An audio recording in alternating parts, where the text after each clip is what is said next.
rolling. Don't forget your coffee. Yeah. Good morning. Good morning. Welcome to John's Joint today. You. I'm welcoming again my son, Zach. Yeah. Long-time listener. Yeah. Avid talker. Avid talker, avid chatty patty. Chatty patty. So today on John's Joint, we're going to talk about Christmas. Because we're going to do a holiday episode. So before I forget, remember, you just asked me if I needed a pad to write on or something. Yeah. And I said, no, hopefully I can remember everything. So there's something I want to mention and get out of the way. Actually, two things. So if there are children listening, tell them to leave. No. The spirit of Christmas kind of smacked me upside the head. And I had to bite my tongue. Why? Because I got irritated and I shouldn't have. You got irritated with Christmas? No, I got irritated with a little old lady. Ooh. So the other day I decided to, this will go back to the God smacking me upside the head and I got cancer kind of thing because I thought I was so full of myself. I kind of had that moment. So I wanted to get my hair cut for the last couple days. And I have a app on my phone for Great Clips. And in Beloit, it worked like that. In Green Bay, there's only one. It's at the Meijer grocery store. And they're just not the same. Not your style. No. So Do you really need to get specific about a haircut, though?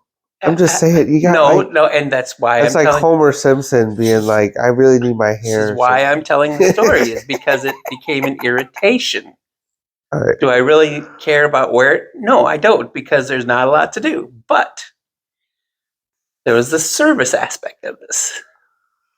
So I'm driving home. I got off work a little early, and I was like, "Oh, I got time before I pick up the boys that I can get my hair cut." Look at the Great Clips app, and no waiting, 0. I'm like, awesome, but I'll wait until I get into the parking lot to hit that button. So I did. Still says 0. Pling. 0 time. Come on in, blah, blah. I walk in. There's a little old lady cutting another little old lady's hair. And doesn't even acknowledge that I come in. So that's my first irritation. So I sit down and I'm waiting. And she finally glances over and she goes, "Oh, hi, I'll be with you in a moment." Well, there's a timer that I can see on this screen that went from 0 to now 20-minute wait. And now I'm getting irritated. And now it's down to 15. I'm there for 5 minutes. Well, 5 minutes, but I'm getting irritated. Guy walks in. He does the same thing. He's standing there. She doesn't acknowledge. She's just talking to this other little old lady while she's cutting her hair. And the lady getting her hair cut sounds like she wants to leave. Okay, that's good. I think I'm good now. No. She keeps on cutting. Again, I'm getting more irritated. Now we're on to about 12 minutes. And I'm like, and I'm thinking, I'm just getting anxiety whether I can get the boys in time. And in the back of my head, I'm going, yeah, I can easily do this, but it's still the irritation. But the countdown has started. Right? Yeah. So finally she turns to the other and goes, "Oh, hi, are you checked in?" "No, I'm not." "Oh, let me check you in." Again, she's not done cutting the hair yet. And she comes over and she checks him in. "Oh, you must be John." "Yes, been waiting here." "Okay, well, I'm just finishing up here." So the 0 time limit went to 20 when I walked in the door from the parking lot to there, to it's now about 17, and then she's done. Okay. So I'm like, okay, here we go. So I go over, I sit in the chair, and "How are you?" "I'm good, blah, blah, blah." And she starts talking to me. And in talking to me, she says that her husband just died. The lady's got to be 75, maybe. Her husband just died in the spring. And so she's a widower and she's living by herself. And she has a boyfriend already. Kind of, yeah. Some but people move fast. When she's not cutting hair, she's cleaning houses to make ends meet. And and her boyfriend's car, she's got to try to figure out money situation for his car because the window's not rolling up and down and blah, blah, blah. And I'm thinking to myself, shut up, quit your little bitching about, oh, I might be late or something. There are people that have things not as good as you do. So that was one. Yeah. So stop It's a long story. So stop being a big meanie. I know. The long story that, I just, the light bulb went off again and said, hey, back the fuck up, Is it really, you don't need to get upset about your minor inconvenience about your hair. Exactly. Yeah. So just had to have that little reminder there. And the second one is, this is a quicker one. So I really love that Pina and I were talking about this, about living in Green Bay. And I said, I really like it because 50 weeks out of 52 weeks of the year, you can wear a hoodie. Yeah. And nobody says anything about it. No. There's a 2-week window that it gets a little warm. But other than that, so I love the hoodies that I have. They're very comfortable. But if you're interested, I'm giving you an early Christmas present. I love that sweatshirt. It's heavy. It's comfortable. If you're interested, did you look at the front of it? Yeah. Cabela's. Do you like it? I do. It's thick. Yeah, ask me why I'm giving it to you. Why? Because it just doesn't fit. I want it so badly to fit me. I do. Is this an aspiration sweatshirt? I got it. I had it sent to me because I seen it and I wanted it, and I was like, oh, this is such a cool sweatshirt. It's, again, like you said, it's a heavy sweatshirt. But it just doesn't. It's kind. I mean, this way it fits. But not lengthwise, and not lengthwise at all. And I'm like, So I said, I'll re-gift it, if you will. I appreciate it. So there you go. So talk away while I take a drink. I could use it because this is actually my problem. Is that I'm supposed to be professional at work? Is Cabela's professional?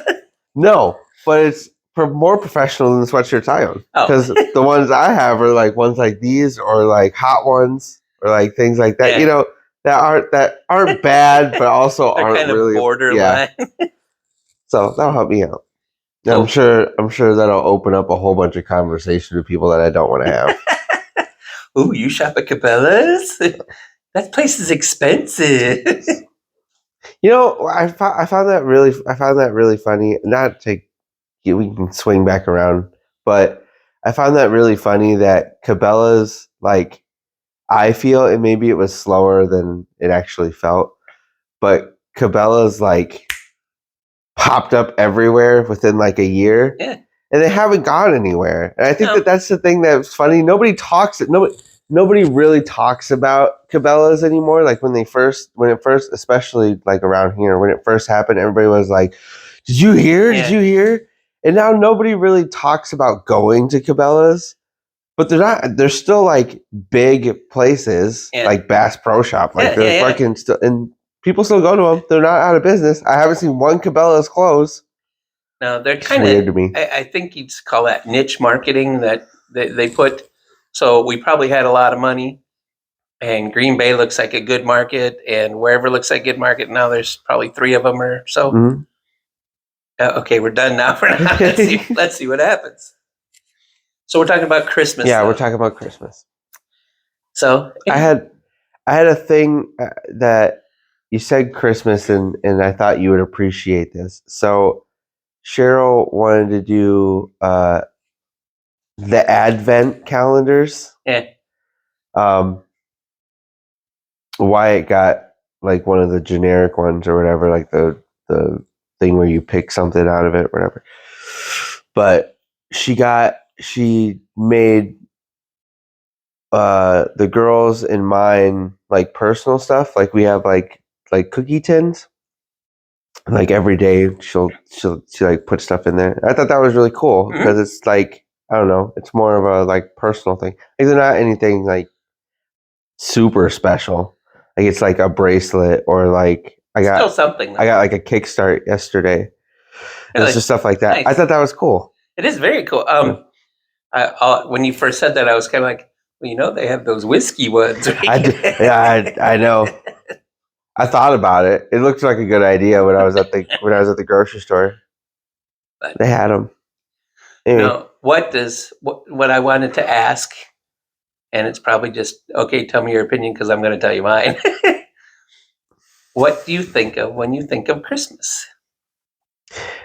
I don't know how to answer that. A memory I think of pretty consistently every Christmas. And there's a couple different reasons of why this sticks out to me, that I know why this sticks out to me. But is when you got me and Brandon PSPs for Christmas. Yeah. It's like a big, like almost every year, like that stands out in my head. And I don't know if it was because it was for me. I think about it a lot, and I think that because for me it was a great balance of proving a point but not taking the spirit of Christmas away. Credit to you, but I'm pretty sure I've told this story. We weren't the best that year. We didn't do anything in school, and you had gotten, and that was what we wanted PSPs because it was like the new big thing. And you wrote letters to both of us from Santa saying how crappy you were. Yeah, basically saying you guys need to get your shit together, and this is not what kids who get presents act like, and like this whole letter or whatever. But they were still there. But we still got the PSPs. We still got I think a movie and a game for it or whatever. It was just I don't know. It was just looking back on it. It was just a perfect balance of like doing what you needed to do as a parent to get the point across, but also not like now you get coal and you have to sit with that all day. Like you still, I don't know. As your mother would say. I don't know if it worked out for your kids. I'm just saying. Why does everything have to be a lesson? I don't know. I don't know if that translated like making better decisions in the future. I don't know if it actually worked, but in my brain, I don't know. I just feel like I feel like it was a perfect balance as a parent. I feel like it was a perfect balance of still not taking that away of like, well, now I don't get nothing because I suck. I was concerned because you both were pretty shitty the whole year. Mm-hmm. And I didn't want you and Brandon to lose the spirit of Christmas. And what my concern was, okay, I'm going to write this letter and I'm going to explain, but your Christmas is still here. Mm-hmm. So obviously, by what you just said, it worked. Mm-hmm. What I didn't want to happen is go, fucking letter. Ooh, PSP, and it not get, and obviously Santa doesn't know shit. But obviously, it worked. But out of the spirit of Christmas, I like that. I think that that's something I get the whole, I get both sides. I get the whole being concerned about the Santa thing, about people being concerned that like kids finding out that their parents had lied to them and Santa's not real, blah blah blah. I get that part, I do. But also I remember that, and I would think that you would want to cherish that part for as long as you can. Mm-hmm. And I don't know. I go back and forth because you always want to, I feel like that's a very specific part that people look at. Every parent wants to keep that like childlike wonderment, I guess, in their kids. Everyone. That's like one of the best parts about being a parent. Mm-hmm. But when it comes to like Santa and Christmas, I just feel like it's very it's microscoped. And it's like, yes, could that cause problems as far as like trust or whatever when they find out that? Yes, it could. But why not give them that for the time that they have it? I have a little boy in the other room that is having a real problem with it. There's no Santa. Mhm. And I get very irritated. And I'll probably tell this story about why, but what I tried to explain to him is it's the spirit of Santa. We are all It's kind of a Santa. God thing. We are all Santa. That's Yeah, it's kind of a God thing that you either believe or you don't. Mhm. And Santa doesn't have to be. I really like watching the Christmas movies. You're Oh, sitting man. on a throne of lies. Oh man, so hold on. I gotta blow somebody's bubble because I know that they really like this movie for Christmas. So Cheryl was watching Miracle on 34th Okay. Street. I haven't seen it in a while. I seen it. I meant to watch it. She was watching it and she's like, "Have you watched that lately?" I was like, "Probably not in like 4 years ish, Yeah. 4 or 5 years." She goes, "It's creepy." And I was like, "Oh yeah." She's like, "If you look at it in reality and not for it's the spirit of Christmas or whatever." She's like, "It's a creepy movie. It's like a stranger is watching their kid. He just gets to let him go to the park by himself and nobody's concerned." It just kind of made me laugh the whole way to Walmart. She's like, "And this happens, and we're just all okay with that." Anyway, there was a time of innocence. I'm aware. And that right there, I feel like is a big part of yes. In the world, should you be aware of your surroundings? Yes, you shouldn't be naive walking around because that's when things happen. However, there is a part of me that does miss that does miss before you see through the veil sort of thing. When you can watch a movie or you can, believe in something that the real life hasn't crushed you yet. Like you're just like, "Oh, that's crazy. That's weird." So there's a few stories I'd like to tell about Christmas, but Do they involve me? I don't think so. Then they're not important. They will involve you because I will preface it and say what you just said is you get to my age or hopefully somewhere near my age and you understand that it means nothing but to watch your kids do it. Mhm. Or your grandkids. I got to see my kid put the ornament on the tree. That was cool. That was funny. Nice. He dropped it twice. But did he succeed? He did. No, the second time he did it all by himself. The first time he had a little bit of struggle, but we got our ornaments for this year yesterday before I went to work, and I was like, "You want to put it on there?" And he was just fine. He grabbed it, put it on, and went, "Did it?" It was fine. The first one he had a struggle with. He couldn't get it. He couldn't get it on there. So the first story, and I'm sure you've heard this 100 times, but for the people that you're the one subscribing. for the Your sister. My sister might be listening to this. I'm not sure she's heard this or not, but story goes, when I was 8, I was Jameer's age ish. He's 7. When I was 8, It's not the story I thought you were going to tell. well, there's 2 actually. When I was 8, we had Christmas. Parents had these hardwood floors that you could slide across with your socks. They're the fucking best. It was awesome. The Christmas tree was in the corner. They moved everything on. It was a very nice Christmas tree every Christmas. And I remember all these Christmas presents under the tree. Actually, there should be 3 stories I should tell. Yeah, I didn't even think about that one. But that's your dad telling you to shut the fuck up. That's probably, what that is. Probably. But I remember not whispers, but kind of like, "Oh, we're having Christmas early." Mm-hmm. And nobody told me, but I keep hearing these like people talking that we're going to have.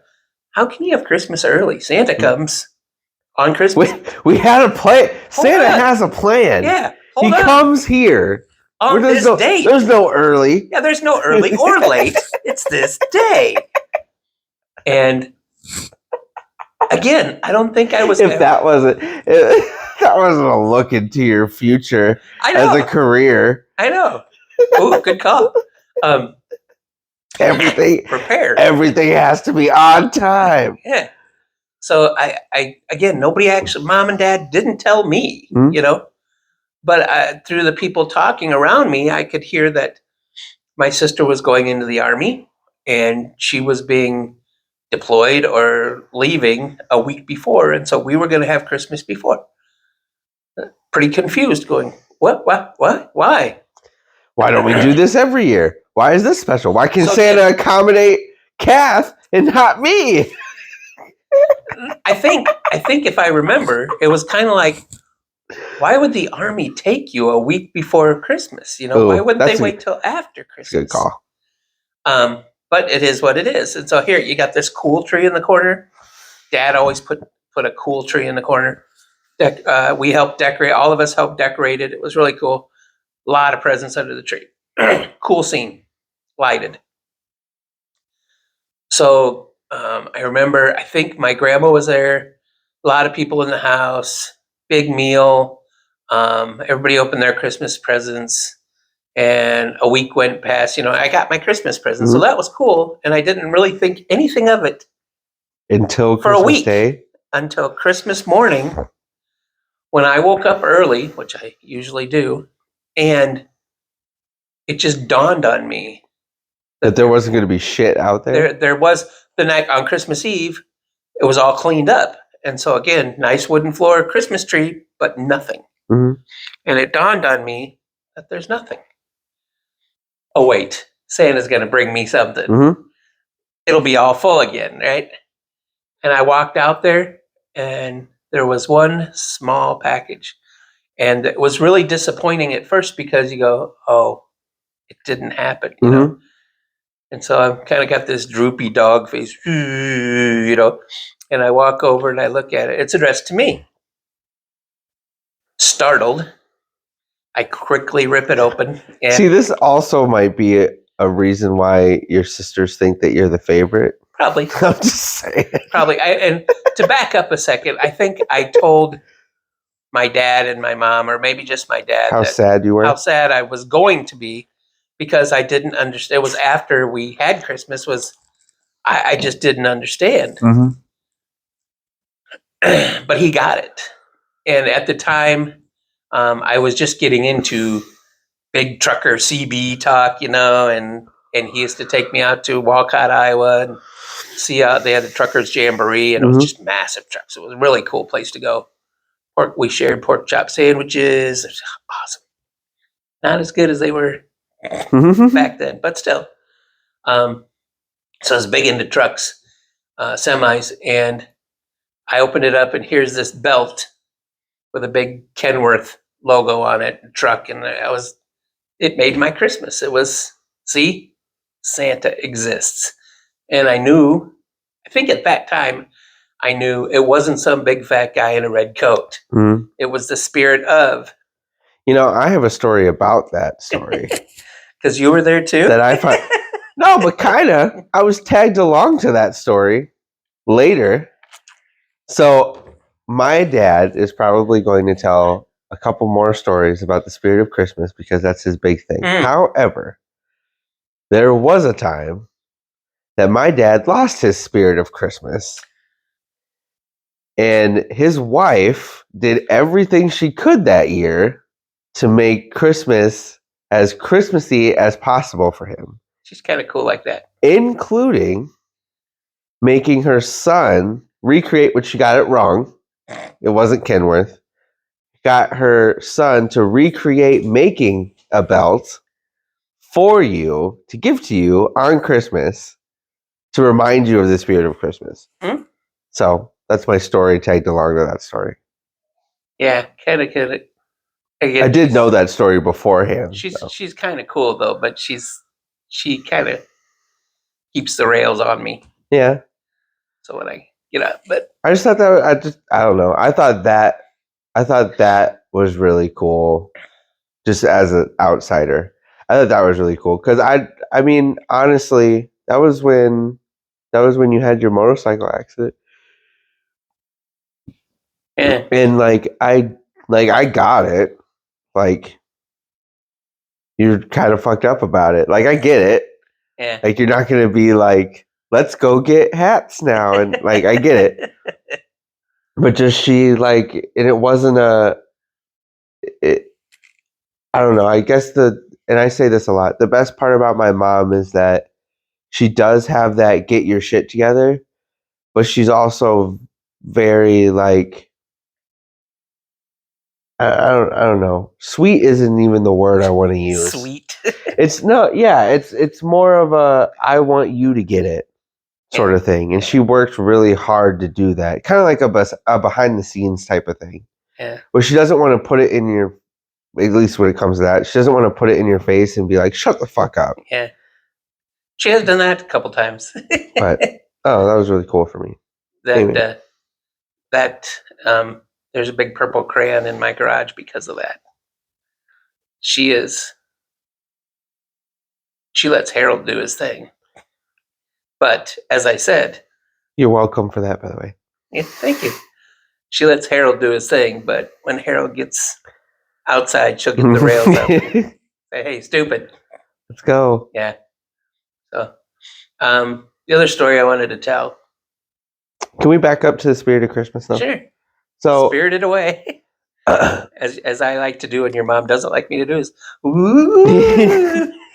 so I like the idea, going back to what you said, I like the idea of the spirit of Christmas. I think that the Santa thing is fun. I think it's, as far as using the story and everything, I think that it's a good way to kind of explain without making it personal. Mhm. I think that that's kind of the luxury of keeping Santa alive for so long, I guess.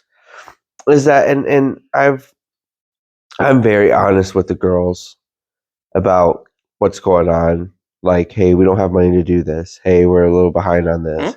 And some would say that that's probably not the best to do. But I like them to be aware. And if they don't have some thing to put how they got that, it's personal. Mhm. If I tell them we can't drive to Green Bay for you to see your friends because we don't have gas money, but they get a brand new TV on Christmas. You know what I mean? Like, it's personal, and you're like, oh, wow, I didn't really need this. I would have liked to hang out with my friends. Yeah. And if you have like this thing, it makes it easier as a parent. But also that, like I said before, that child wonder or whatever in something beyond your parents, Mhm. I feel like is good. It's fun to see. It's fun. Like, I've seen it, and not just, I mean, I've seen it with the girls before they got old enough to get out of that, but I've seen it. It's cool to see. I don't know how to explain it. Like you said, it's kind of a God thing where it's something you can't really explain. It's something you see and you feel Mhm. that you didn't think you were going to get anything, and you got this thing that you don't know how it appeared here. You don't know how, even if you don't believe in Santa, you don't know how your parents scraped enough money to get together to get this thing for you. Like, just that, like, oh shit, like this actually happened. Like, that moment is really cool. It is. It is. It's, and as I said, when you get a little older, like you are now, Mhm. you're fucking Mhm. old now. I know. It only gets older from here. Then get any younger. It's fun now to watch them. Mhm. You know, Mhm. to watch, like you said, wonder. I was going to say wonderment. Mhm. To watch that, the eyes light up. That's what's really cool. Over really simple stuff. I think back about. Oh yeah. I think back about that. Like. Oh, I got a new TV, but this little cheap watch is really cool. Yeah. Little kids do that a lot. I know. I think back a lot, and I know that, like, your children specifically, we had the luxury of, you were very into technology wise. Mhm. And so we pushed technology. We always had The new shit. within the year of it happening, like we had a family computer that we were all able to use that had the new fucking Windows and shit on it. That was really cool. When people didn't even, they had one TV in the house. You know what I mean?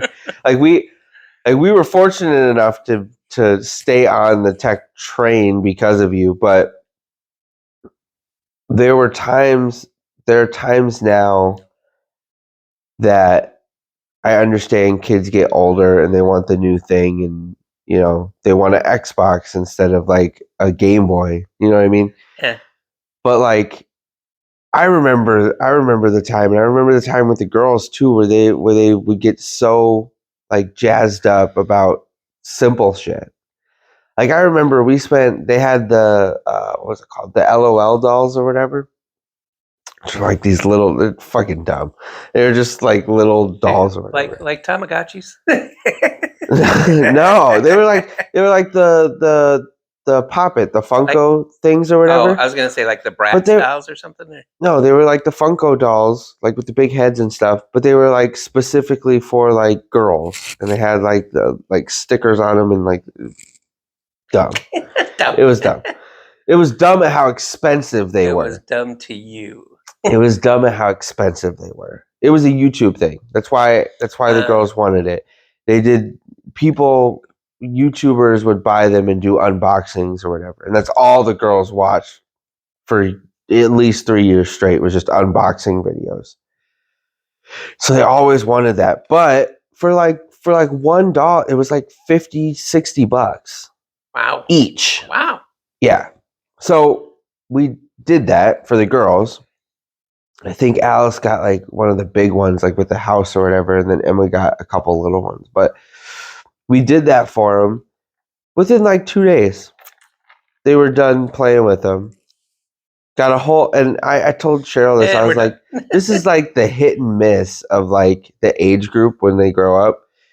Is that 2 days they were fucking done with that. But Emma, we got her a sketch pad or whatever with like some colored pencils. Mhm. She used that all fucking year. Nice.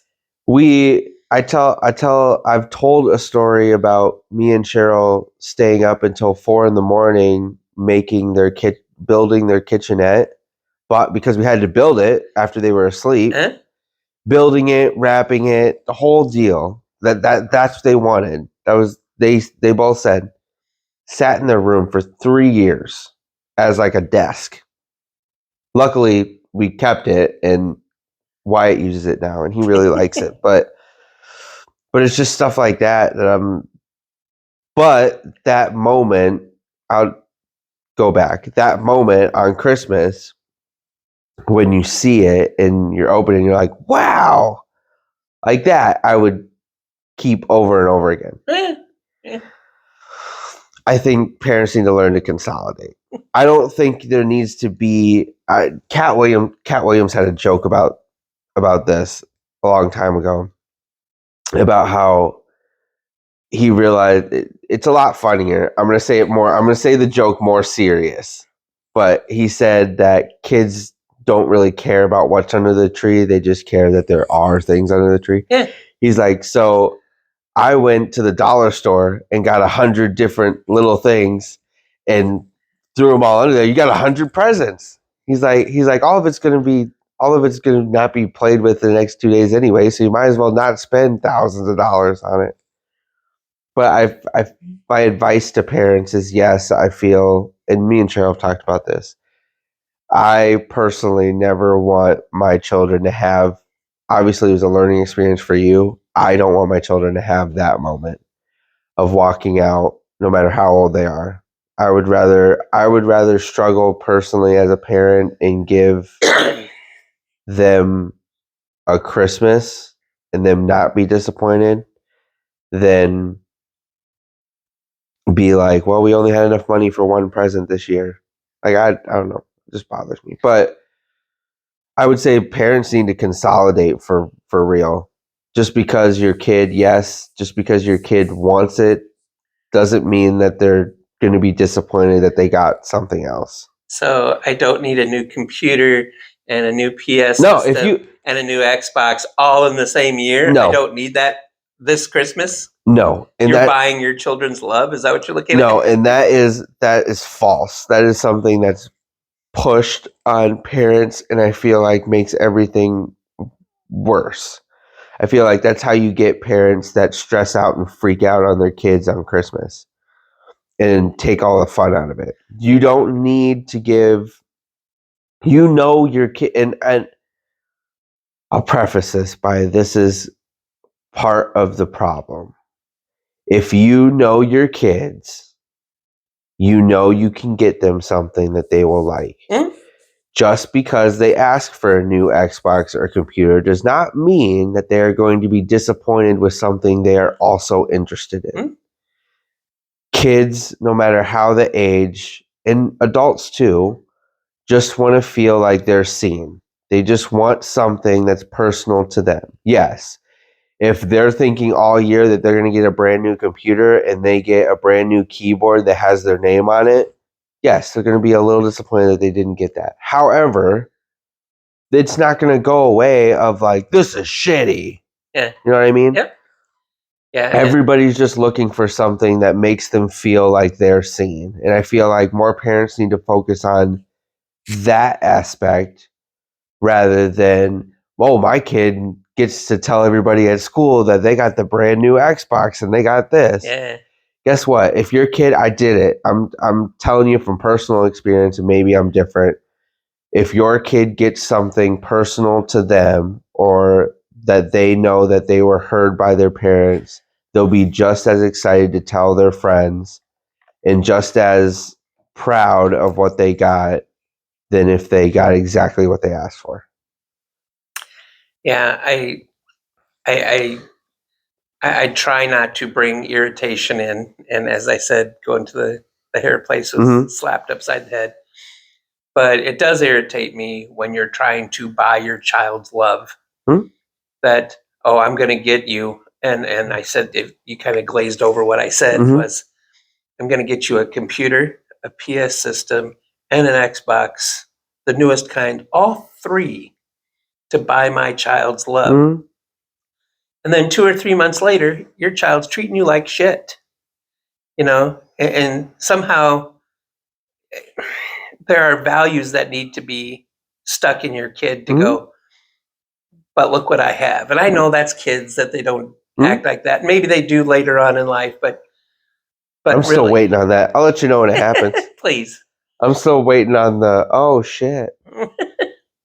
But also, what I've come to discover older is I think you're 100% right. Your mom's 100% right. I pointed like that because she's all about that. Mhm. She's all about going to the dollar store, and it's how many gifts are. Mhm. It doesn't matter what they are, Mhm. just as long as the experience is there, which is great. But as I get older, I tend to believe that, yes, I understand that part. But throughout the whole year, not just Christmas, but Christmas is a big one, is the experience you have with your kids, Mhm. the moments that Yep. you have with your kids. I agree. It's just stuff. There's something that we do, and Cheryl started this, really. This is her thing. But But the Advent thing is really, really cool, though. it is cool. Yeah. She was really excited about it, and she's doing it. I won't share them because they're kind of personal. Okay. But I've been really fucked up about being on second shift. It's made me really sad. Why? Because I just feel like I miss a lot of things. I'm sleeping at night, which is nice. I told Cheryl that I was like, getting to sleep with Wyatt is very nice. I feel I have since he was a baby because I started being the one to put him to sleep because Cheryl was so stressed out or whatever. So I learned to put him to sleep so she could have some time by herself. And now me and him have that. It's for the most part, it's pretty easy for me to put him to sleep because the moment that I start like rocking him or putting him in the position that I used to hold him as a baby, for the most part, pretty easy. And I like that. I like, sleeping with him and feeling him next to me, and I like that connection. But other than that, I feel like I'm either at work or sleeping, and it's just, I feel like I'm missing a lot. Like, they went to the Christmas parade. I couldn't go.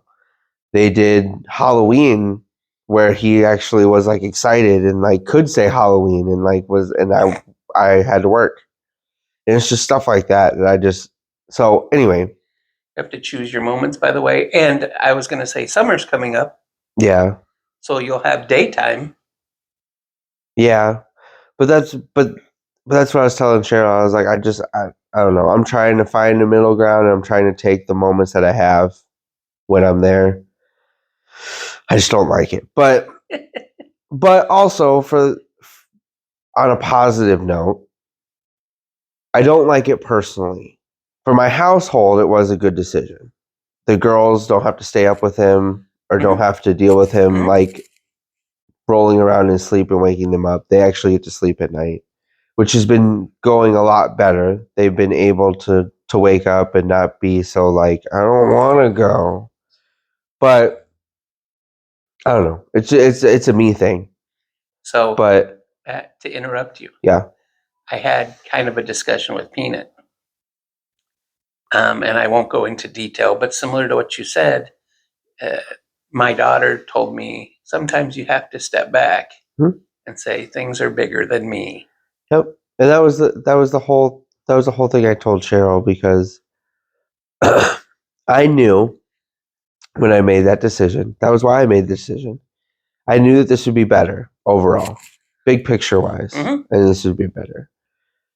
And I even told Cheryl like a week ago when I was telling her how I was feeling about it. I was like, this is just a me thing. I was like, overall, this is working. This is better for everybody else. I was like, it's just, I got to figure out for me. I got to figure out a way to get out of this headspace or whatever. But because of that, the last 3 days when she's doing the Advent thing or whatever, she's like wrote me letters on top of like whatever. They've been very nice. Personal? Yeah, they've been very nice. Good. But that being said, sorry, going back to your point. But that being said, I feel like even something like as simple as that, like is something that people remember more than stuff. Yeah. In those moments, like we had, her thing was that we pick out an ornament every year. It's personal to us. Like we all, no matter what it costs, which some years has been a thing, because ornaments are fucking expensive. I don't know if you know this. I don't, but I've heard. Yeah, especially now because they have like the specialty ornaments at Walmart. Yeah. They're like $12, $13 for one. Fucking ridiculous. Anyway, but we pick an ornament every year or whatever and put it on the tree. And that's cool for me. And it's cool for them too, because like they get to pick it. It's their decision. But it's cool for me because you can kind of see how they've grown and how different their interests are by like the things that they pick. And we have a couple of ones that we did, like that we made. Like Cheryl bought a whole bunch of these, like, the wood painting things, like the little outlines you can paint them. We did that one year. That's cool. But I don't know, just looking back, there's a lot of memories on that tree that you can be like, oh, that's why you picked this, or that's why, and I think that's cool. Yeah. I think it's I think making your own thing is cool. Like we have carving pumpkins. Yeah. I think that is the cool, as a parent, going to your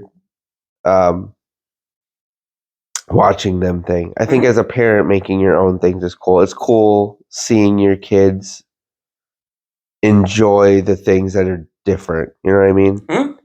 enjoy your personal family's traditions rather than like the big thing.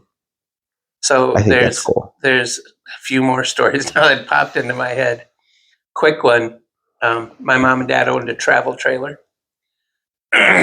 um, and they thought they were being smart by taking all of our kids' presents. And putting them out there. They wrapped them first, but then they put them and locked them in the travel trailer, right? And this was when I was 14 and I was learning to drive and I had keys to the car. Coincidentally, the key that opened the Oldsmobile door that my parents had Also open the trailer. also opened the trailer, unbeknownst to them. Quick Trip has free tea today, by the way, in case you're wondering. Oh yeah, I keep meaning to look at that. I told your mom that too. So I open the door and here's all these gifts, right? Mhm. And again, I got the whole Santa thing, but I'm 14 now, right? Thinking, there's not really anything I wanted. I think I wanted a remote control plane or something. Dad took me out to the park and they had these plane things. It was really cool. And I know those were too expensive. But there was this box, this big, and it was marked my name. And I was like, The fuck is that? so taped up. Sorry. Neat. Open it up. What's a box in there? It's yellow. And I better not do this. Put it back. And I'm gone. Right? A couple days. Yeah, I gotta go. Yeah. Oh, I ripped the package a little bit. Okay, we'll put that. This happened like 6 times before Christmas. By the 6th time, the bottom of the box is all red. The paper is out of it. So I kind of chipped it up so it's down so no, they wouldn't. Nothing was ever said, but I did find out that it was not a remote control helicopter, but a helicopter that you could put gas in, and then it would go up by itself. And the amount of gas was how long you had figured this out, right? I didn't figure out the wind. So a couple weeks ago, and I'm really loving this gift, right? It's really awesome. And goes up and wind catches it. And we had wooded areas across the street from us into a tree, top of the tree. And I think by the time I got it out of the tree, it was trash. But that was my quick funny story there. A couple stories that go hand in hand. And forgive me if I tear up here because this is a big one for me. One thing about Christmas that your mom will agree to is the family all being around, kind of like Thanksgiving. Yep. There's 2 things that really we like a lot. Mm-hmm. Got that from our parents. Mm-hmm. Over to Lori's grandma and grandpa's house, Roland and Arlene. I was going to tell that and story. Big German people. And there's so many stories I could tell about those people, how great they were. When they, A, probably didn't want to be, B, did it anyways. And goes back to my cancer thing too. But every time that we went over there, especially for Christmas, I would walk in the back door, up 3 steps to the kitchen, and Roland would be there and give me this hug. Like there's no tomorrow. Mm-hmm. And at the time, you quickly appreciate the hug, and then you move over, and there's massive amounts of food. Ham and turkey and green beans and mashed potatoes, just everything. And people and people not only upstairs, and they didn't have the biggest house, but it was just full of people. You know, I think about that. I think about that a lot. I was there, and I was there before they moved out, and obviously before they died too. But I remember as a kid, and obviously everything's bigger when you're a kid, but I remember as a kid thinking that house was so massive. Like I just kept, I for the longest time, that the house was just massive. Like the whole downstairs was, in my head, the whole downstairs was a whole house. The kitchen was huge. The living room was huge. They had the room off to the side of the kitchen. That was huge. Like the whole idea of that house was just massive in my head. Huh. And I think it was because of how many people we fit in that house Yeah. at holidays. But then when I got older, I remember going over there and talking to great grandma Arlene for a little bit. And I remember sitting in the house and being like, not really as big as I remember. And not in a negative way, just kind of like a Well, you were just little. I know, just kind of a perspective thing Yeah. of like, man, I remember when this house was like huge. But I did the same thing with Graham and Nancy with their house. Really? The same, yeah. When I was younger, it seemed big. It felt like we were able to fit a lot of people in there. And then when we went there with everybody A few years ago. a few years ago, I was like, no, this is just like a normal house. Like, We were down in the basement, and we were packed in there. yeah. And you don't really think about that at the time. No, but you look back, yeah. Yeah. But there's a couple things about their house that really stuck in my head was, so after Roland dies, Mhm. we go over to the house, and I remember walking up to the back door, and people are bringing food over and stuff, and kind of wakish, if you will. I had an exhaustive breath at the door. Mhm. And I opened the door. Because it wasn't going to happen. It wasn't, Mhm. but it did. Mhm. And walked up those 3 steps and paused.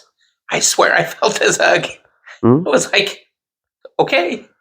But not that time, but I wanted to include it in that moment. But prior to that, when I first started dating your mom, we're so poor. I mean, I made no money at all.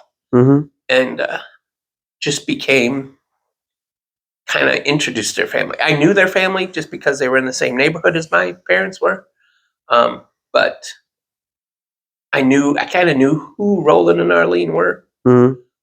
but not really spent any time. And so that first Christmas, we came over, and like you said, in the basement, there were no barriers. So, I Mhm. mean, you had this long basement, and it did look huge. Mhm. And It had one bar in the corner. yeah, It had that little tiny bar in the corner. and I remember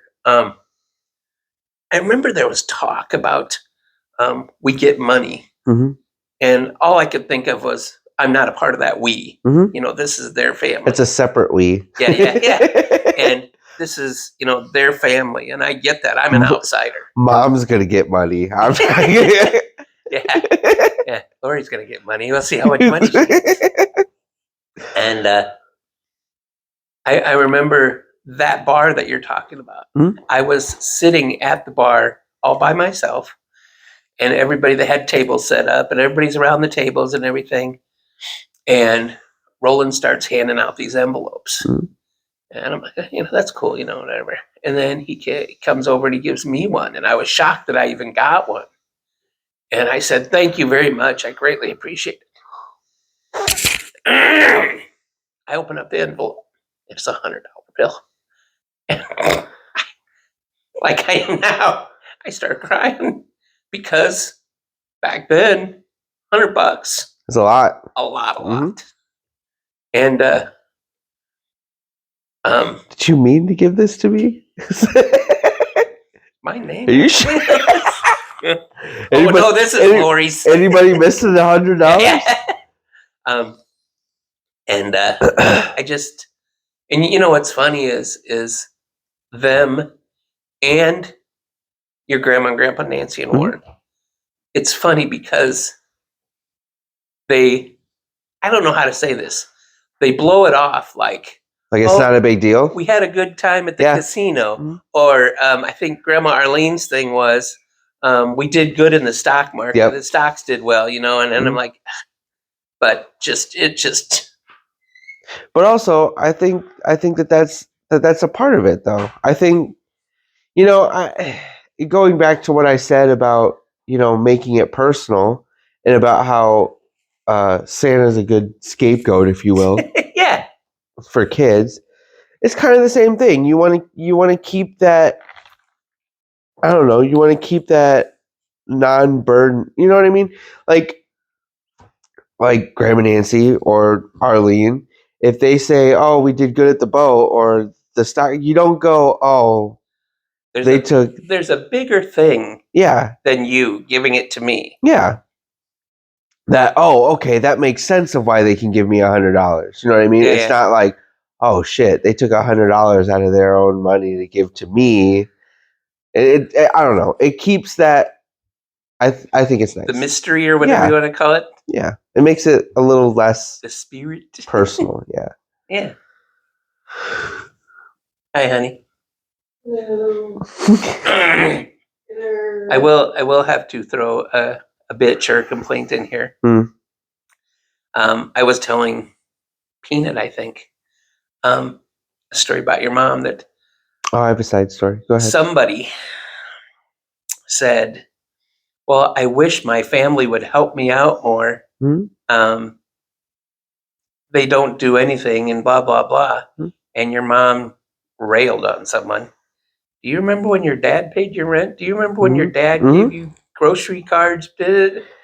And my only hope is that I'm glad she reminded them, but that you remember, that it's not always a poor me. That I have a. Sorry, it has nothing to do with what you just said, and I don't want to blow off what you just said No, that's because I fine. agree, but because I agree with what you're saying. However, I have a big thing that I think people need to remember, and I'm not telling anybody how they should parent because everybody can parent different, and everybody can. Laura, you should listen to this. He's telling you how to parent. With the whole Santa thing, no, she'll agree with me. Me and her have talked about this. With the whole Santa thing, you can tell your children he doesn't exist, that he does exist, whatever. That's your decision. Don't ruin it for other people. Yeah. Oh yeah. If you decide to tell your children that Santa doesn't exist, tell them, "Hey, I know we know this, but like they don't. So can you just shut up during Christmas?" Good point. Cuz that's not fair. I'm sorry, it's not. It's not fair. I'm all about you telling, you parenting the way that you think, but it's not fair to crush somebody else's dreams. yeah, somebody else's, I don't know. It's rude. You know, it would be funny rude. though when you started saying this. You know, it'd be really funny to me. Is so you have 3 kids and they all come running down the stairs and it's Christmas. Why are these all for these 2 kids? Where's my presents? I'm sorry, you told me you didn't believe in Santa. These children believe in Santa. I'm sorry, we don't believe in Santa around here, do we? Do we? Why did maybe next year you'll try to believe that, won't you? Why didn't I get any Christmas presents at Grandma and Grandpa's? Well, I'm Santa, remember? That's what we all agreed upon, so sorry. Grandpa's not Santa. Yeah. It's just rude. And I think that you should be able to have an understanding with your kids of, we know this, but they don't, and we're going to be good human beings, and we're going to be nice to those that still believe in this for a 2-hour period. And then we can go home and be like, they look fucking dumb, didn't they? If we really want to. Well, I again, I'll circle back and say the spirit of Christmas is everything. I agree. Again, not what you get, not the stuff, but as I said, to watch those little kids' faces light up. I can go on and on about the spirit of Christmas and about the good thing about Christmas. I think I'm speaking in broad terms. I think most people need to get over this trying to have a perfect Christmas and start focusing on the good things of Christmas. Like all of your children really have said this, that some of the best parts about holidays, but especially Christmas in general, is like you said, is family being around and everything. Mhm. I said that on the podcast about Thanksgiving. I said that that's probably one of my favorite things is that throughout the year, I luckily I get to talk to Tiffany a lot because she's just doing school and she's not that that's very minor because it's not, but for so long she was working 100 hours and doing school Hey. and doing all of this, and so there wasn't time. And now I actually have time to talk to her in between me working, but I don't really get to talk to my siblings a whole lot, and it's not out of not wanting to. It's just we're all busy, we're all adults, we all have kids, and so that time, you get to sit around, the table and bullshit. You Mhm. get to make jokes. You get to see their kids. You get to, Mhm. it's nice to have those moments. But I think and all of your children, but I'll speak personally, that's one of my favorite things is that I feel like it's a time where all of us can kind of be together Mhm. and kind of enjoy being together. But that's the more important part for holidays for me, and also seeing. But that's all growing up. Sorry, that was my point in saying that. But that's all throughout our childhood, though. Like that's you talk about Roland and Arlene, and even your parents and mom's parents. That's how it's always been on both sides. It's always been big families, big family get-togethers on holidays.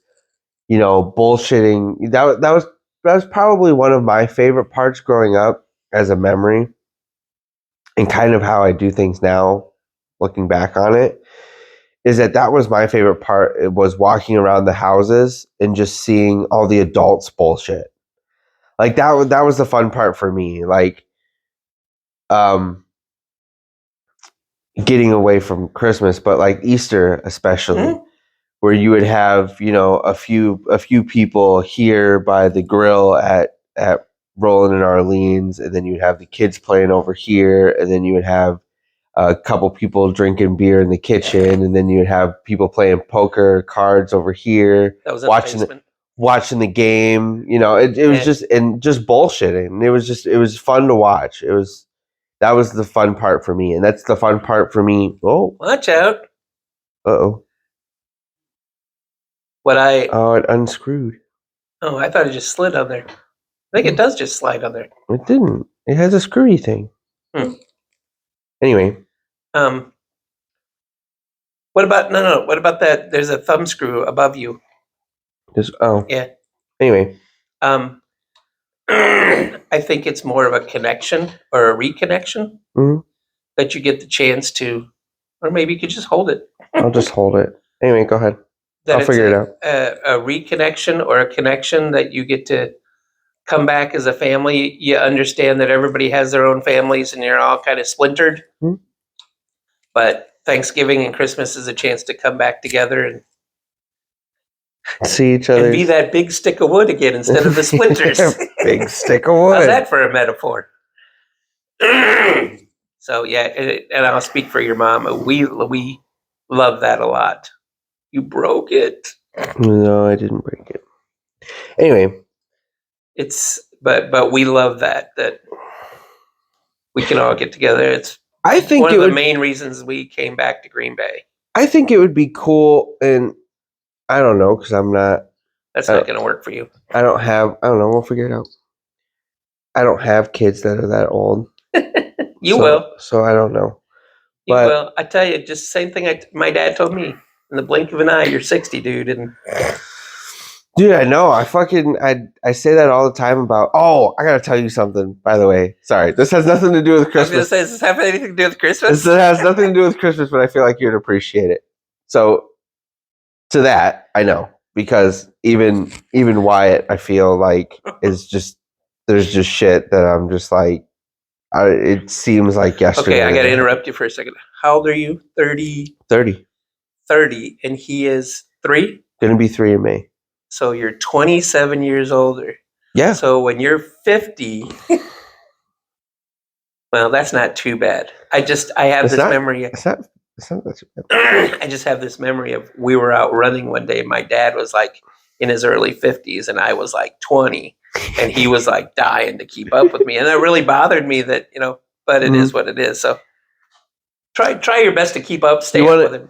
You wanna know an even weirder comparison? Emma's 14 Yeah. and I'm 30. Well, see That's 16-year difference. but that's not too bad. That's crazy. That's better. That's I think. crazy. I know, but that's better. Yeah. Because you can relate a little better. Anyways, back to you. I forgot what I was going to say. Oh, Sorry. no, but this is the thing that has nothing to do with Christmas. So I'm having difficulty with being on second shift. And I was telling Cheryl about this or whatever. But I had a moment yesterday that I was like, God, you're so fucking smart. It's crazy to me. It's just weird because you see things obviously like as a kid, and I've done it with the girls too as they've gotten older. But I never got that with the girls because Alice was already 5 when I met her. But you kind of don't really pay attention to things when they're doing stuff. He's always been playing with blocks and moving stuff. He has his OCD thing about everything has to be in a line, and that's always he just has things that you kind of just realize and you kind of just be like, oh, that's kind of his thing. But he was playing with his blocks the other day, and I'm talking to Cheryl, and he's just stacking blocks or whatever, and I look over and I'm like, dude, you're so fucking smart because he's doing it. He's not just building. He's not just building things. He's building things symmetrically. 4 blocks on one side, 4 blocks on the other, long ones, stacking them up so all of it's level, then putting the thing on the. And I was just looking at it and I was just like, God, just so fucking smart. It's fucking nuts. My sister tells a story just crazy. like that of me. That when I was little, she bought me this huge Lego set. And I did exactly what you did. I was like, but you can't tell me what you want to watch on TV. Yeah. That's awesome. Yeah, it was just crazy. Sorry, I just want to tell you that because I figured you'd appreciate that. I do. But it's just moments like that are just fucking crazy to me as far as parenting goes.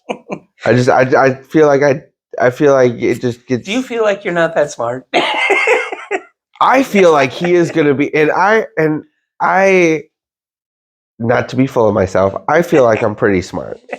I feel like I am very smart comparatively to the people at my age. Well, you're talking about that when you were driving here. But I feel like, but I feel like he's going to be 10 times smarter than I am. Good. It's going to be crazy. If he, and I have this, and I told Cheryl this, I was like, it all depends on him. It all depends on his ambition and what he wants to do. I was like, but I feel like he's going to have a lot of what I have. He's going to be good at so many different things that either he can choose to do whatever he wants and be good at it, or he can be like me and just be mediocre at a shit ton. I was like, so it's going to be completely up to him. But let's hope not. He's far, I know it. He's far going to surpass my intelligence very quickly. So he could be a young Sheldon. What? Yeah. I know. I know. And the thing that gets me, I was telling Cheryl this. Hey, about him? The thing that gets me about that is that I feel like, and this is, I don't know, an ideological way to look at it, I guess. I feel like it's not gibberish. Man, I feel, you know what I mean? Like I just feel can't like, come out with the words right now. Yeah, that it's it's a higher intelligence. Yeah. It's not communicates with the aliens. It's not. No, I wouldn't go that far. No, it's just it's kind of like people that have stutters. It's not that they have their brain is thinking way too fast. Yeah, it's not that they have a problem speaking. It's that their brain can't keep up. I don't know. I would have to agree with that. I told you before, I think I have a daughter like that she thinks 8 steps away too. and it deters her from kind of doing the right thing right here because she's always way out here. But I think you have a daughter like that too. I agree. I said that. Anyway, Christmas. yeah, spirit of Christmas. I feel like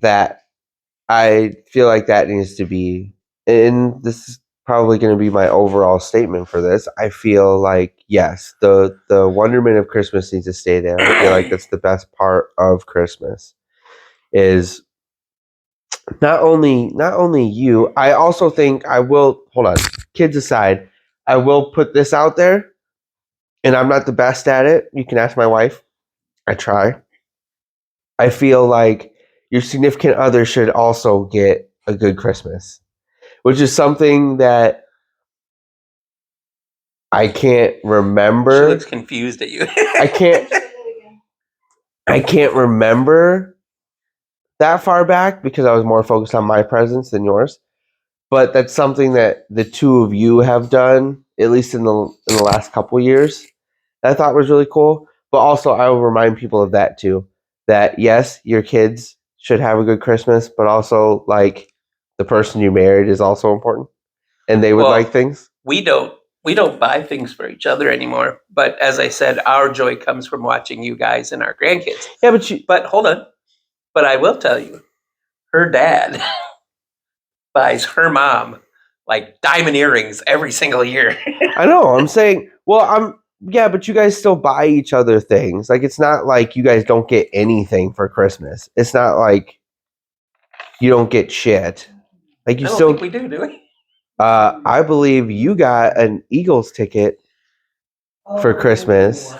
Oh yeah. I believe you guilted her into that. Also, I did not guilt. That was no. I stand by that. Yes, she asked my opinion. No, she asked my opinion, and it was Tiffany too. She asked our opinion on whether you would like that or not, but that idea was all hers. No. Prior to that, you and maybe Tiffany, I'm not sure, guilted her because the Eagles came to town. And I think it was you that said, I can't believe you didn't buy tickets. Okay. That's what started it. Okay, but still, the idea to get. I'm taking her down to Florida, by the way. So you're welcome. You're welcome for my present that I got you. Yeah. No, we're going to Florida. That's nice.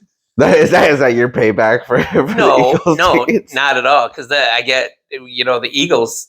That was just a phenomenal experience, and I want to do that. I've told Cheryl that. I know that we got time, especially because of Wyatt almost got out clean.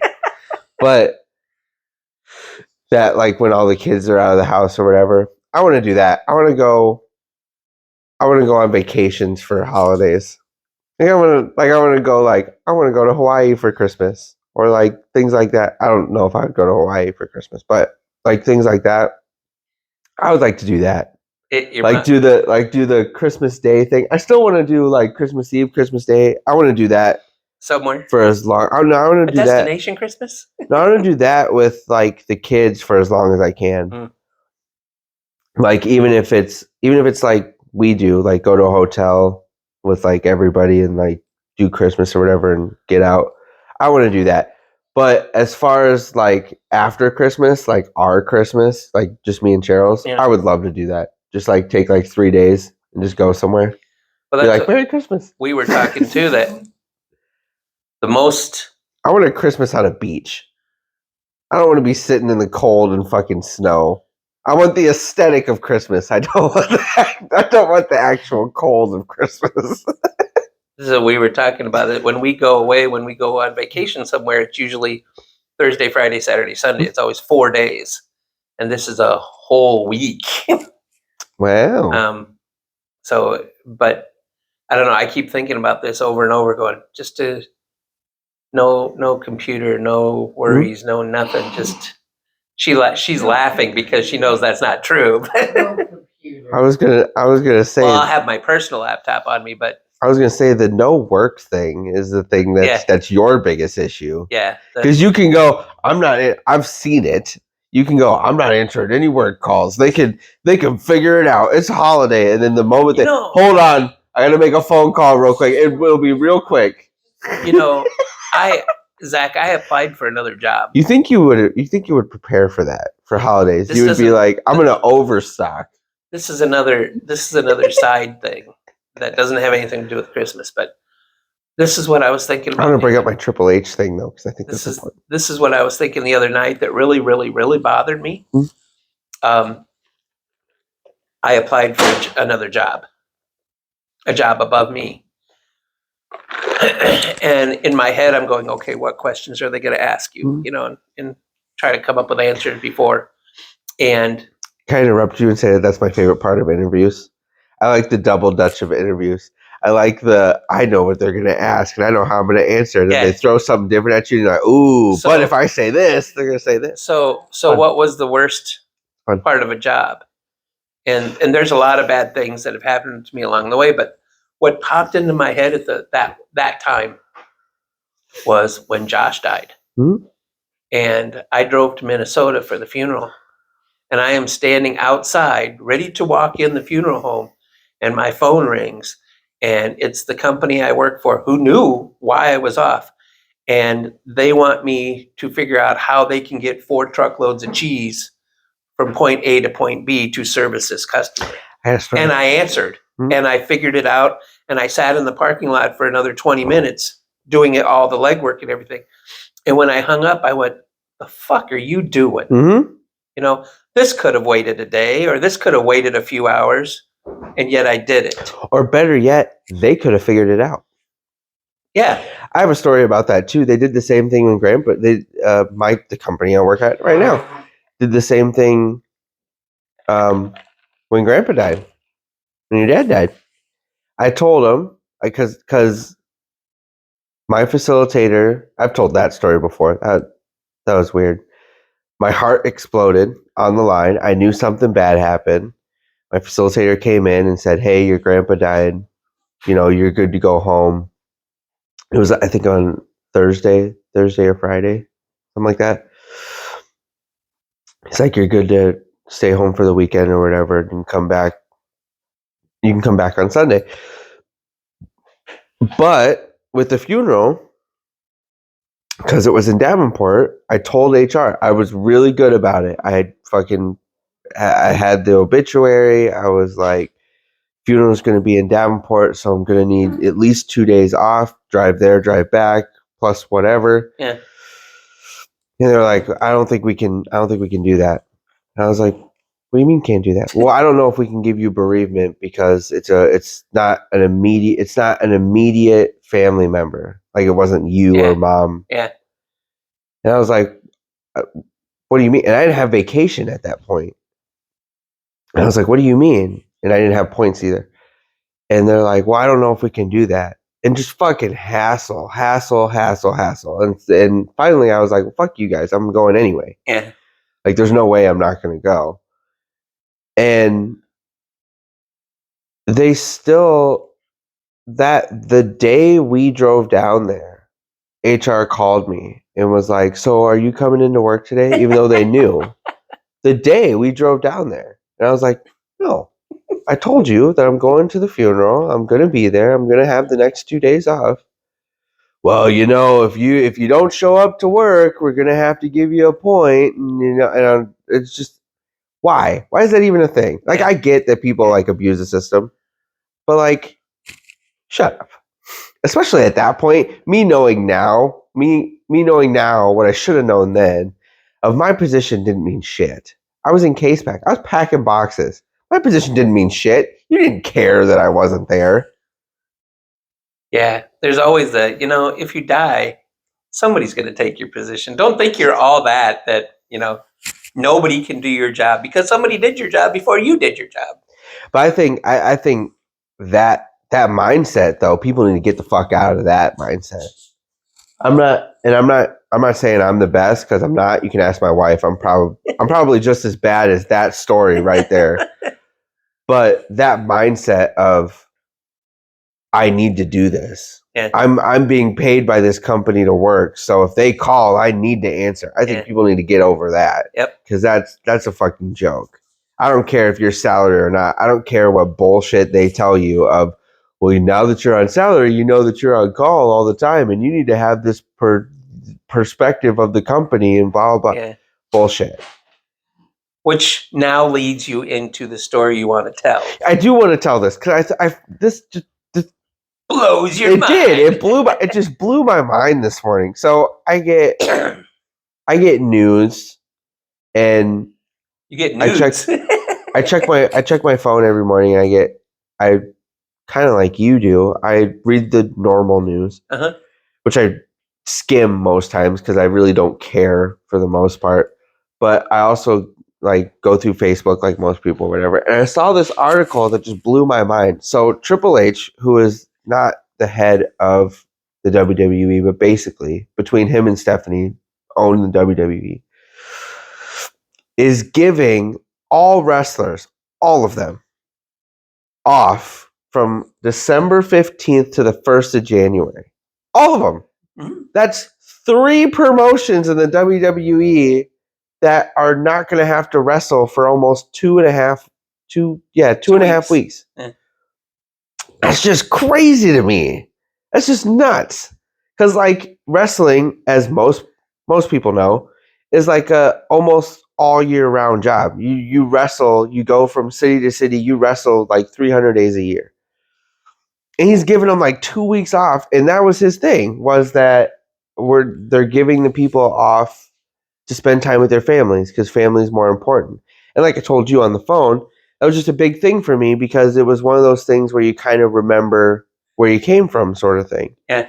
Like he had, obviously, Triple H is one of the biggest wrestlers in the WWE Mhm. overall. And that was one of the things that he said, that when he had his daughter, that was one of the things that kind of sucked. He was kind of cycling out of the WWE, but he missed a lot of things. He missed a lot of things. Love you, but I gotta go. Yeah, because he was at, and a big story to that is Roddy Piper. Rowdy. If you watch his documentary, he'll say that. He'll say that. Yeah. He's like his kids say he was the best dad ever. But he wasn't there very often. When he was there, it was, I spend time with you, I go to sleep, I'm out the door. Like, Who was the one I just talked to you about that they did? Netflix did a documentary, the guy on, and his dad was a wrestler. I can't remember. There's a lot. No. I watch a lot. No. You remember. His dad he died, but was a big bald guy and big belly and stuff. Cody? He has Cody Rhodes? Yeah. Cody Rhodes? Yeah. Dusty? Yeah, Dusty. Yeah. Yeah, Dusty, he said that too. My dad was an awesome dad, but it was, I'm an awesome dad, but I got to get on a plane. Mm-hmm. But in Triple H said that, is that the whole first year of his daughter's life, that's kind of how it was. He was a great dad. He was there, but he had to go. And especially at that time, Triple H was the biggest superstar that WWE had. So that's not just I have to do Raw and SmackDown. That's I have to be on the road 300 days a year. And with him being in control of it now, I said this to you, I think it's cool that he still gets it and he still remembers and he understands.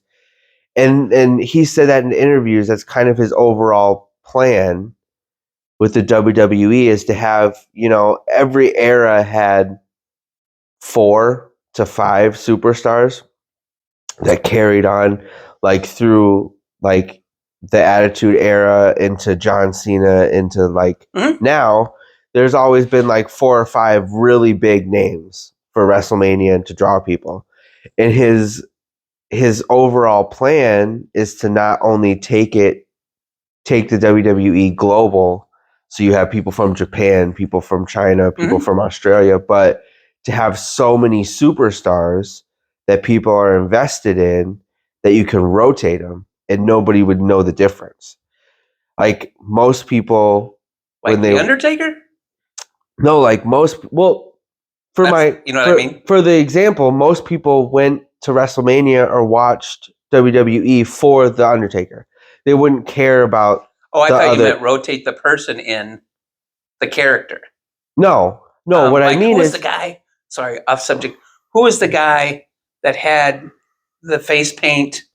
And they said that there was like 3 different guys that did him. The Ultimate Warrior. Yeah, Yeah, The Ultimate Warrior. that's what I thought you were talking about. That you could rotate people in. No. What I'm talking about is there are people that would watch the WWE for The Undertaker. They wouldn't care about the 4 matches before or who was in them. Correct.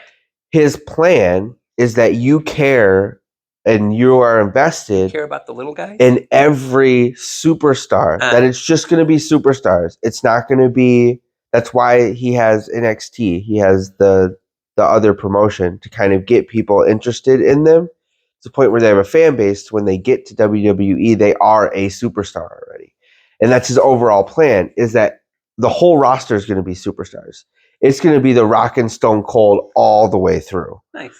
And so, for that reason, if you have a dance recital, if you have a band practice, if you have, anything with your family, you can go, he can allow you to go have those 2-3 days off to do that.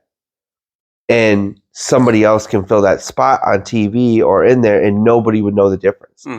Nobody would be like, why hasn't a big example, which I know you don't watch now wrestling, but a big example is the WWE champion Roman Reigns has only wrestled 12 times this year, and which he's had a lot of issues going on, which is why he hasn't done it. But people have commented on it, and not only WWE but fans too, of like, we never see him. That wouldn't happen. That there would be so many in rotation, there would be so many storylines that people would be invested in. That week that you need off, nobody would know the difference. They would be so much invested in this that by the time you got back, they'd be like, "Oh shit, that's right." Yeah. And it would be a constant stream of that. But that's the plan, is so that people can do stuff with their families. So you don't have to sacrifice your family. He said that. That's why he wants that set up. That's why he's working hard to set that up, is because he doesn't want anybody to sacrifice their family for this job. He wants people there that want to be there and want to put in the work and doesn't want to take it for granted, but also he doesn't want this job. He understands you can get burnt out real fast. To sacrifice your family. Yeah. And I just thought that was cool. The reason why I brought that up is because I feel it's very disheartening to me that a company that is based on you need to work, like you need to be out there 300 days, is willing to do that. But every other company on the planet, well, with the exception of yours, every other company on the planet is like, you get 3 days for Christmas. Yeah. And then you got to be back in here. Yeah. Like you get the weekend for Thanksgiving, and then you got to be back here. Yeah. I get why. Your mom and I talked a long time ago. We were talking about Britney Spears, and and your mom was like, "Well, why doesn't she just walk away?" You can't walk away. There's such a machine behind you. Yep. Could she? Should she walk away? Yeah, she should have, could have, would have. But there's such a machine of all the people that you employ behind you. That now you cut them off too. I said this. I actually bought the book. I said, did you really? I did. Have you read it yet? No, I listened to the whole thing. It's good. And have you bought the book? Yes. She does talk about that, about the people, that you're not just, it's not just a decision for you. You're employing You're all a of these machine. people. Yeah.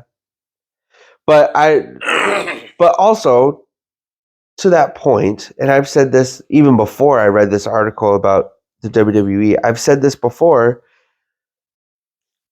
longevity wise, I understand the bite it's going to take, the sting it's going to take to shut. And I'm not saying 2 weeks. Ooh, notice you said sting. I don't need 2 weeks.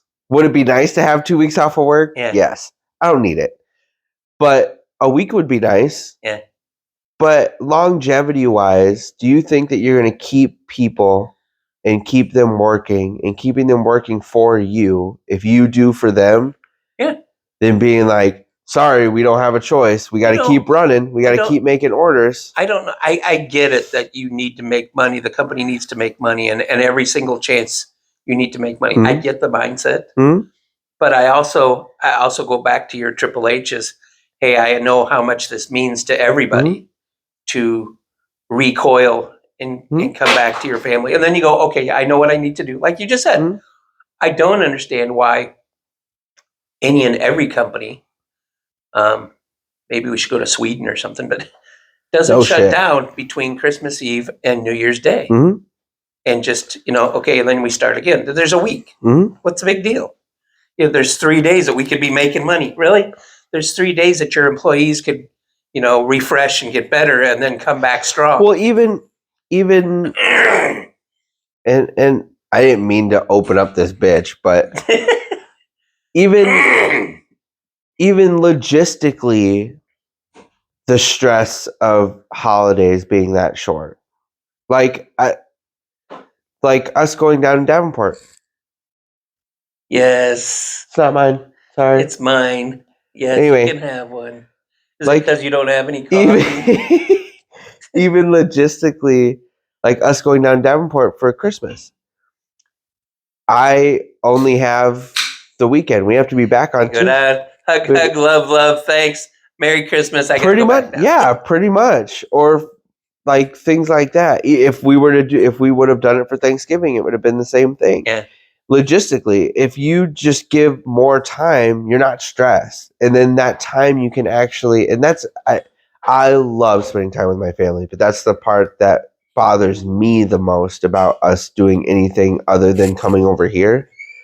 It's like a 20-minute, 30-minute drive to come over here. It's not really that stressful. Mhm. But going down Davenport especially is that, like, I want to be there. I want to spend time. I love it. I love seeing my grandparents. They're the greatest. Huh? But also, clock's ticking in my head the whole time of, okay, that's nice, but we need to go. We need to get back to the hotel because right now we're only getting 7 hours of sleep. By the time we get back there, we're getting 6. If I can't fall asleep, I'm getting 5. Then I'm waking up and driving 5 hours. Then we have to get home. Then Wyatt has to take a nap. Then Cheryl has to go to work. Then I'm back at work. It's So just, when do you have to go? I guess Cheryl goes back to work before you do? no, I go back to work before she does. When do you go back to work? Tuesday afternoon. Okay. See, that's not too bad. If you leave Christmas Day, Christmas after, late afternoon. We're leaving Christmas night. Everybody, it sounds like everybody, I don't know Yeah. what Tiffany's doing, but Brandon's doing the same thing. Yeah. But everybody comes back home. They're there that night. Well, that's kind of what I told Cheryl, because that wasn't our plan originally. I thought that I wasn't going back until Wednesday. Oh, yeah, because their original talk was, who's staying 3 days? Who's staying 4 days? And I'm like, Yeah. But so that was my plan, to kind of take the stress off of it, is that I was like, well, you don't have to go back until Tuesday night at 10. So if we leave the day after Christmas, like early in the morning, we'll have all day until you have to leave. But then I was like, fuck, they're starting up on Tuesday, so I'm going to have to be there at 1:30 on Tuesday. So I'm going to have to be back in town. But that's why I said, if we come back Christmas Day, then we'll have all night, and then most of So the morning. I will tell you this too. I know my grandparents. I do know my in-laws pretty well, and they love to see you guys. They really do. But don't overstay your welcome. Yeah, I'm kind of the same way. I told Cheryl that the last time we had everybody over at the house. I told Cheryl that I was like, I love being around my family, but Okay, it's time to go now. but y'all can leave. Ooh, it's nap That's time. crazy. Sorry, Wyatt just has to sleep. I'm sorry. It's just Yeah. crazy. John. It's good. Yeah, no, John Belushi. Hey, what's on TV now? The thing that wouldn't leave. So that wraps up my Christmas stories. Probably not. I probably got a million more, but I got a lot of them. but to bring this all back around, just to emphasize the spirit of Christmas, it's not the stuff, it's the people that you love and that you're around. And again, I'll speak for your mom and I, is the joy of A, having people around, but B, watching the little kids. I will go to your point, and I will point this out for anybody that's listening. One, my biggest thing is get over the expensive things. That's not the stuff that Yeah. people remember. Yeah. I'm going to tell you that right now. Yeah. There's nothing like I brought up the PSP thing, but that has nothing to do with how expensive it was. That was what it was. That was a lesson. Yeah, but I would my advice to people, especially on holidays, is to be less selfish. Is to enjoy the people that you have around. Give somebody a hug. Tell them that you missed them, you loved them, whatever. That's good enough. You don't have to. You don't have to buy expensive things. I have one more story that I got to throw in. That is it about me? Because if it's not about me, you've told way too many stories that have nothing to do with me. It's about patting me on the back. it's about patting me on the back, but not the story's not. It's a story that I did, but I think more people should do. So a few years back, I was day before Christmas Eve, I think, or the day before that. I'm in Walmart. It's 11 o'clock at night, and I was buying something. The good old days. You can go to Walmart at 11 o'clock at night.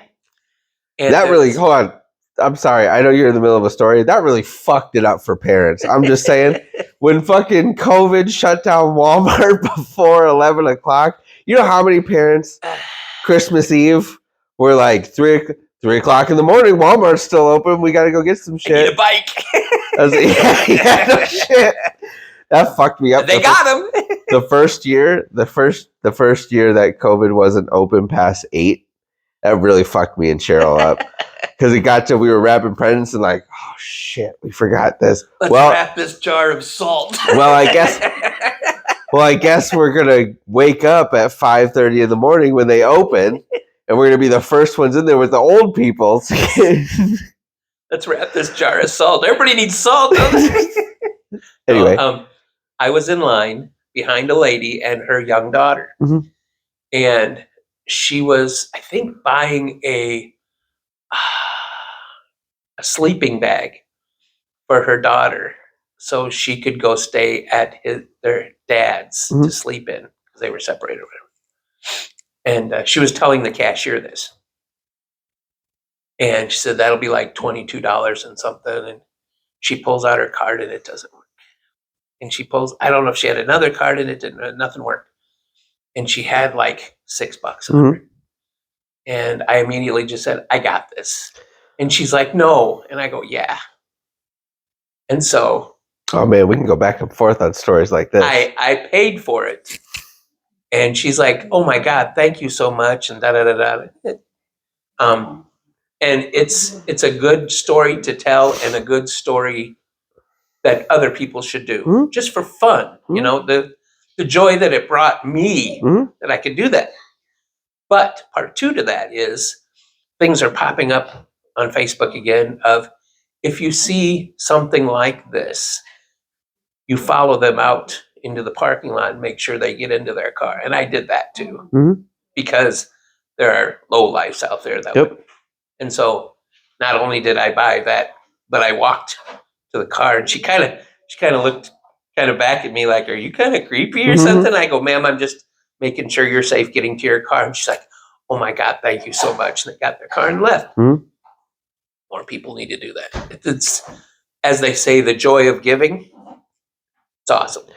I'll tag on my story that I told you. I understand, like I've told you, I understand the concept.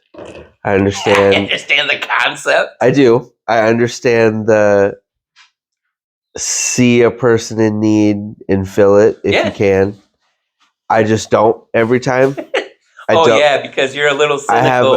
I don't know if it's cynical. I just a long time ago I felt like it was an act and not a selfless one. I felt like a lot of people were, I'm a great person because I gave to the homeless. I gave $1. I gave $1 to 6 homeless people today. I'm a great person. And I felt like it was more of a personal thing rather than helping somebody, a selfless thing.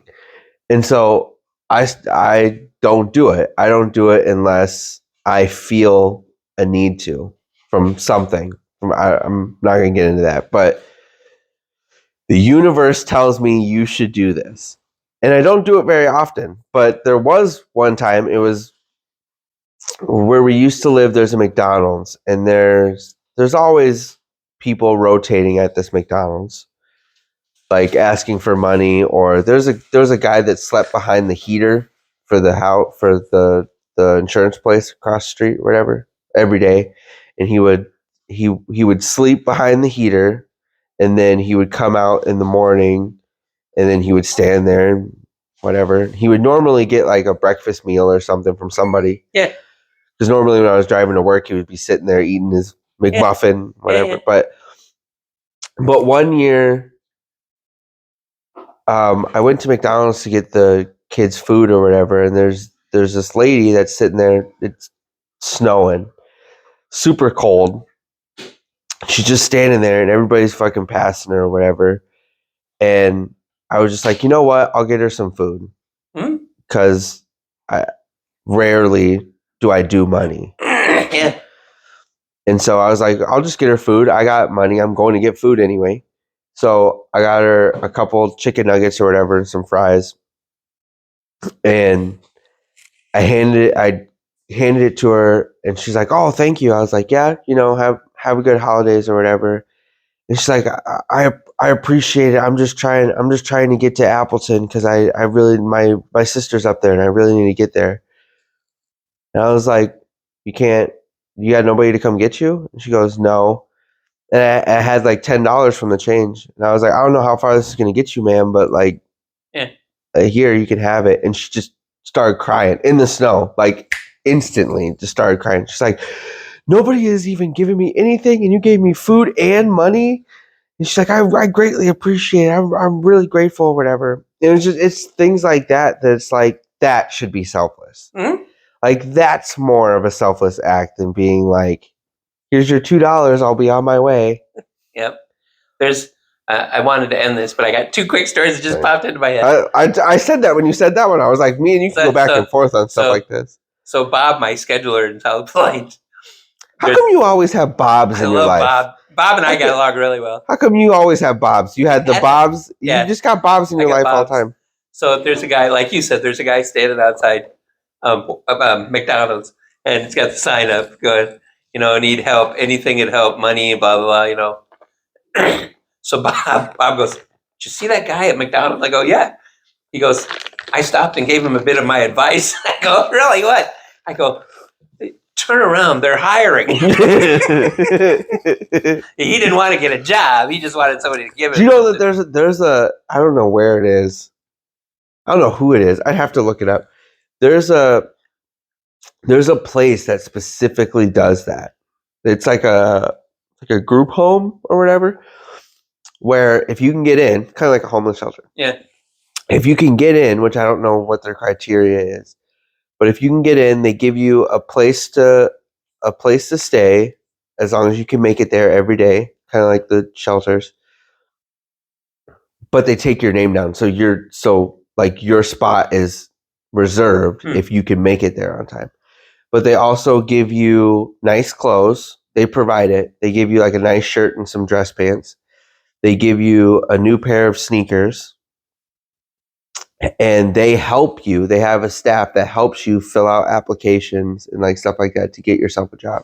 I thought that was really cool. It's like, it's not just housing. It's like it's providing you an actual avenue to get out of that situation. Yep. I thought that was cool. The other one I had was my dad, who would ride his bike all the time and rode up by Davenport West High School. And I parked where I'm talking about. There's a sand road that runs next to it. And all the kids would park all their cars. You have massive amounts of cars from the kids, and then they walk to school from there.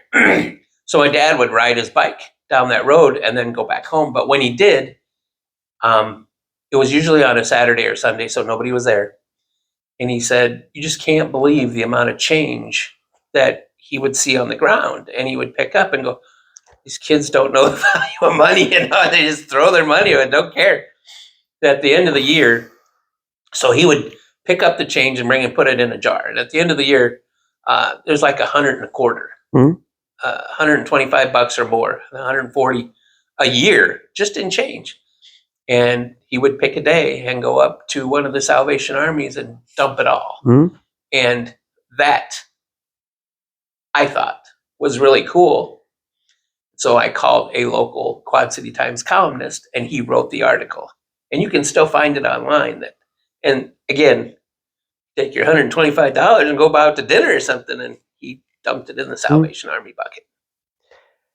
I think, and not to we can end it whenever, but But wait, there's more. but like I said, with this, I could go all day. Me and you could go back and forth all day. I think, but it kind of goes hand in hand with the Christmas spirit thing. I think continuously being in, and I feel like this is why they preach it in every recovery or thing, AA or whatever, is because it is important. I think it's important to your mental state or self-worth or whatever variation you want to call it, to be of service to people in whatever way that works for you. Mhm. I don't think everybody should, give to every homeless person on the side of the road. I don't think everybody should go broke in their own right to help everybody out. It's whatever works for you. It's whatever you feel is your service. Give what you can. Yeah, when you can. And if you can't, then figure out a way to do it the next time. Hmm? And I feel like overall that's good mentally for people. I think It's good mentally for you also. well that's what I was saying. It provides good mental stability for you to be of service, which I think is why it's preached in every recovery or anything like that, is because there is something inherent in us as the human race to help other people. Whether we like other people or not, there's something about helping people that provides some sort of good in us. Mm-hmm. And especially not just the holidays. I think it should be year round. And I got a lot of that from both my parents. But I feel like it's less selfish overall. I feel like we need to be less selfish and more trying to help each other. That's where the whole, trying not to go on the rant, but that's where the whole "it takes a village to raise a kid" came from. Yeah. It wasn't about the one person. It was about everybody helping the community. It was about what we can do to better all of us and not just yourself. So as I said, it comes back to the talk that I had, is sometimes things are bigger than you. Yeah. So, hey, thanks for stopping by Yeah, to no John's Joint. Yeah, no problem. Come on by anytime. I like coming over. I think it's fun. I like this. My Christmas present from Santa should be that this blows up. Either one of them. I don't care if yours or mine. One of them needs to blow up to the point where I can do this all the time. So you mean you want cash for it? I love. You don't want to work anymore. You just I don't even need cash. If I can convince my landlord that I'm good enough at this that he can let me live there for free, I'd take that. Nice. I do. I love doing I'm sorry, this. Sherry. You'll still got to work. We do need food, and I do love this. I would do this all the time. I think I love talking to you. I love talking to other people. I think it's fun. I think you both are very good at this. So, see, your wife thinks you're good at this. That's nice. That's nice. You got one. So fan. nice. You got one fan. Yeah. She doesn't subscribe. That's okay. Not a lot of people. Oh, big thing in Subscribe to my YouTube in the podcast. channel. Well, yeah, that too. Tell your friends.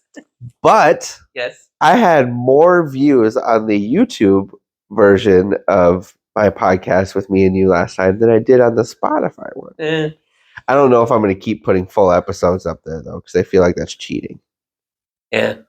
I'll just put snippets from now on. But got more views between the two Nice. on that one than we have on the last three. Nice. somehow, So that's nice. and again, I'm with you. I like talking to you. I like talking to everybody. I wish more of my children would come in and give their views, but some people can, some people can't. Yeah. No, I do. I really do. I think it'd be fun. I really do, to the point that all my children have different perspectives. I get sick of watching myself all the time, so I'd rather be an observer and watch somebody else talk to you. I think having different people and getting different perspectives that you probably didn't even think of. Mhm. Well, you have a whole gathering coming up. I did. Yeah, but see, this is hold on. So this is my problem because, like I said, I love doing this, and I would fucking travel with a microphone all the Yeah. time. I would put everything as content because I think talking to people is like the greatest thing on the planet. But that's my problem, is that, like, yes, family functions or like Christmas would be a blast. But also like I would like to not have that and just like spend time. Like, you know what I mean? True. It'd be great. Like, You it's- could take out- You can put a fly on the. You could do a fly What'd on be the wall. great is you could mic up everybody. I don't know And how then- you would. and not do this. Just have what you were observing before. Is you got your drunkards over here, Yeah. and you got your, I don't know how you would logistically do that. I know you just hear a lot of things in your ear all the time. Yeah, but it would be cool. Maybe I don't know. I think setting a camera up in the corner or like even in the kitchen would be kind of fun. There'd be a lot of dead air. I feel like there'd be a lot of dead air you'd have to edit out. Not if you didn't tell anybody. I'm That's true. sorry, have you That's fair. been at a family function? There's not There's much never dead dead air. Anyway, Anyway, well, thank you for coming again to John's Joint. If Yeah. my wife would be kind enough, could she hit the stop button? oh, it stopped like an hour ago. I'm just kidding. Oh, I wasn't supposed to stop it before. Thank you, honey.